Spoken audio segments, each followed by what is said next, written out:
আপনার যদি ট্রেন ভ্রমণ করতে ইচ্ছে করে সেক্ষেত্রে আমি আপনাদেরকে সাজেস্ট করব হয় শ্রীমঙ্গলে যাবেন, নয়তো হচ্ছে রাজশাহীগামী কমলাপুর থেকে কুষ্টিয়ার উপর দিয়ে এই ট্রেনটাতে চলে যাবেন।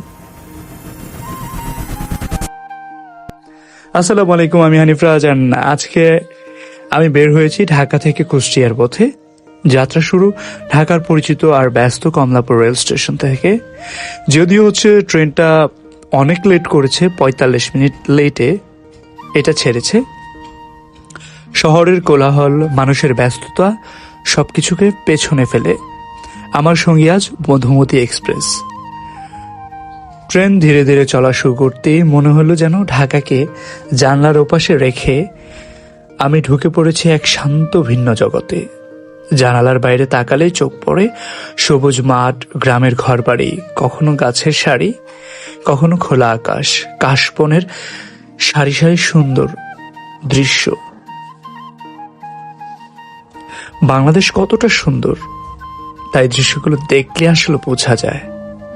মসজিদের মিনারে আল্লাহু আকবার ধ্বনি বেজে উঠছে। ট্রেন ছুটে চলে আর সময় যেন থেমে থাকে। পথে পথে ছোট ছোট স্টেশন, মানুষের চেনা অচেনা মুখ, হকারের ডাক আর ট্রেনের শব্দ, সব মিলিয়ে এক আলাদা অনুভূতি। নদীর উপর দিয়ে যখন ট্রেন যায় তখন মনে হয় আকাশ আর পানির মাঝখানে আমরা কিছু সময়ের অতিথি। এই ট্রেন ভ্রমণ শুধু গন্তব্যে পৌঁছানোর জন্য না, এই ভ্রমণ নিয়ে একটা গল্প, একটা অনুভূতি যেটা শুধু ট্রেনের জানালার পাশেই পাওয়া যায়। ধীরে ধীরে আমরা পৌঁছে যাচ্ছি কুষ্টিয়ার দিকে। দৃশ্য বদলাচ্ছে, আলো বদলাচ্ছে, আর মন ভরে যাচ্ছে এই যাত্রার স্মৃতিতে। ঢাকা থেকে কুষ্টিয়া মধুমতি এক্সপ্রেসে করা এই ভ্রমণ আমার কাছে শুধু একটি জার্নি না, এটা ছিল প্রকৃতি আর সময়ের সাথে কাটানো কিছু সুন্দর মুহূর্ত।